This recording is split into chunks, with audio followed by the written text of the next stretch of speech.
बच्चों नमस्कार। आज हम लोग शाम एक किसान पढ़ेंगे कविता।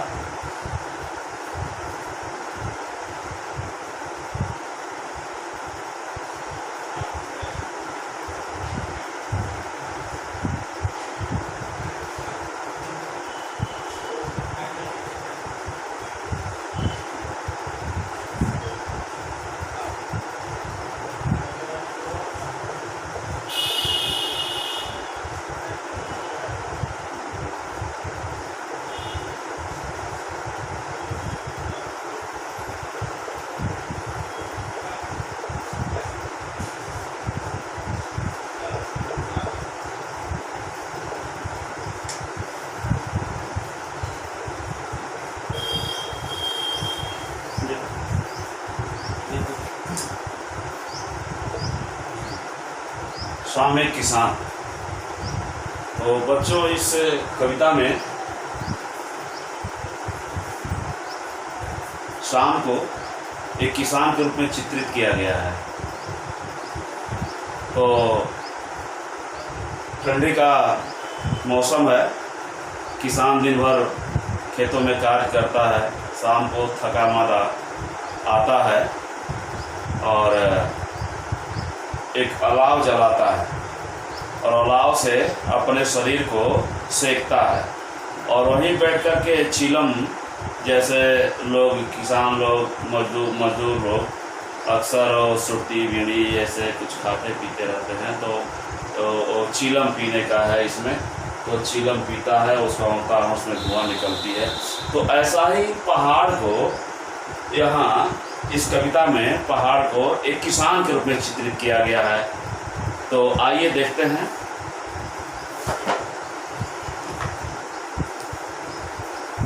आकाश का साफा,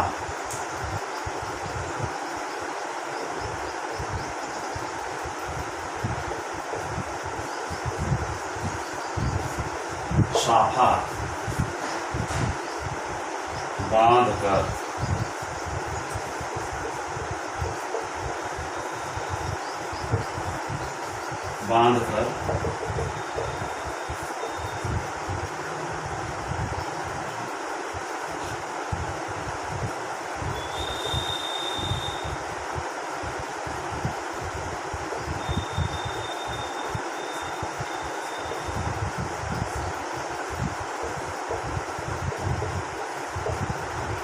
भेड़ों की गले सा। बच्चों इसमें देखिए, इसका शब्दार्थ पीछे दिया होगा, तो पढ़ते हैं। आकाश का साफा बांधकर सूरज की चिलम खींचता बैठा है पहाड़। आकाश का साफा बांधकर सूरज की चिलम खींचता बैठा है पहाड़। घुटनों पर पड़ी है नदी चादर सी। उपमा अलंकार है बच्चों इसमें। सास ही सम जिसमें आ जाए समझे कि उपमा अलंकार है। पास ही दहक रही है पलाश के जंगल की अंगीठी। अंधकार दूर पूर्व में सिमटा बैठा है भेड़ों के गले सा। बच्चों इसमें आकाश का साफा बांधकर सूरज की चिलम बैठा है पहाड़। पहाड़ है बैठा, शाम का दृश्य है, पहाड़ है, पर्वत है और लग रहा है कि आकाश को चूम रहा है, आकाश उजला है। तो उजले आकाश को इसमें पगड़ी का चित्रण किया गया है। पहाड़ के पगड़ी का चित्रण, साफा का अर्थ होता है पगड़ी। तो पगड़ी का चित्रण किया गया है कि आकाश का साफा, आकाश रूपी साफा रूपक भी चल रहा है अलंकार। तो आकाश का साफा यानी पगड़ी बांधकर लग रहा है शाम के समय, ठंडी का जाड़े का मौसम है, तो ऐसा लग रहा है कि पहाड़ आकाश की पगड़ी बांधकर बैठा है और सूर्यास्त होने वाला है। तो पहाड़ पर बच्चों वो सनसेट सनराइज आपने देखा होगा, तो एक गेंद की तरह लाल, बड़ा सा गेंद की तरह लाल ऐसे दिखाई दे रहा है। सूरज उसी पर टिका हुआ है, लग रहा है उसी पर, पहाड़ पर रखा हुआ है गेंद की तरह। तो चीलम में जैसे लोग तंबाकू वगैरह भरकर पीते हैं, तो उसमें से जब खींचते हैं तो उसमें से अग्नि प्रज्वलित होती है, लाल एकदम गोल, उसका मुंह ऊपर गोल होता है, नीचे पतला होता है उसका, उसी में पकड़ के लोग पीते हैं। तो सूरज की चिलम खींचता बैठा है पहाड़, इस प्रकार लग रहा है कि जो पहाड़ है सूरज रूपी चिलम को खींचकर उसमें से पी रहा है। और बैठा है पहाड़, घुटनों पर पड़ी है नदी चादर सी।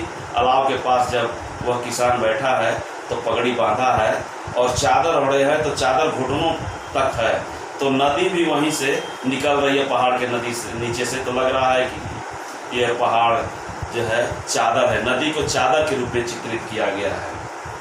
पास ही दहक रही है पलाश के जंगल की अंगीठी। और बच्चों, जंगल में पलाश एक पेड़ होता है, बहुत बड़ा नहीं छोटा है पेड़ होता है, उसके फूल इतने बड़े बड़े होते हैं, लाल फूल होते हैं।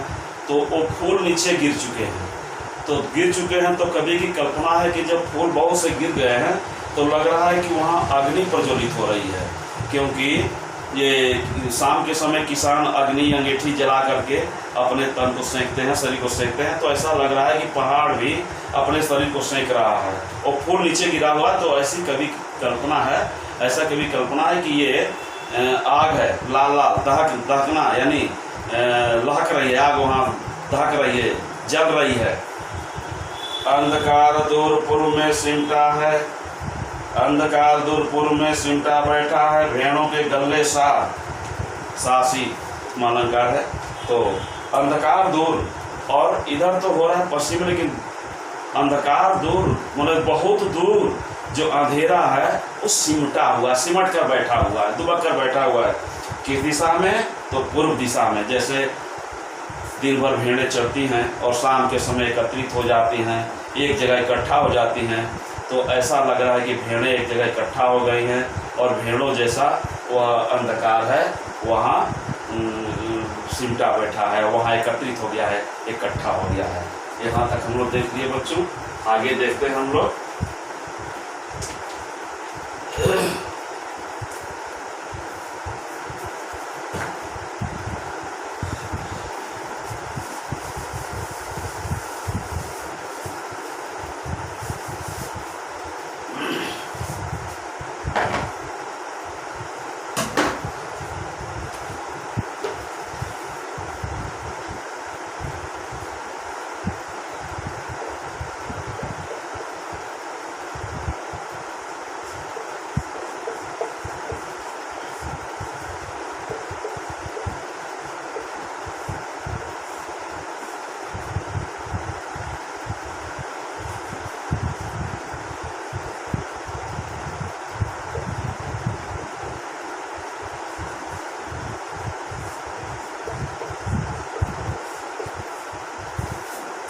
बच्चों इसमें देखिए, तो शाम हो गई, सूर्यास्त हो गया, शाम हो गई, तो अचानक मोर बोला। अचानक एकाएक मोर बोल पड़ता है, अचानक बोला मोर, जैसे किसी ने आवाज़ दी, सुनते हो। जैसे किसान खेत में काम कर रहा है तो उसके घर वाले, उसके शुभचिंतक जो हैं आवाज़ देते हैं कि सूर्यास्त हो गया, घर चले आओ, अब रात्रि होने वाली है। इसी प्रकार से मोर बोलता है उस पहाड़ रूपी किसान को। तो यहाँ चिलम आंधी, धुआं उठा और वह सूरज जो है इतने में अस्त हो गया, नीचे चला गया पर्वत के।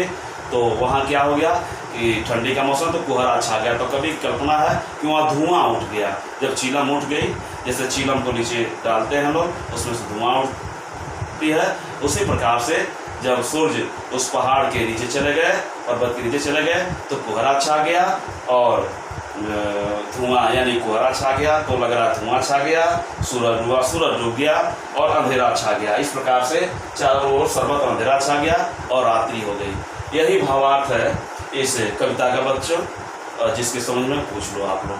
धन्यवाद।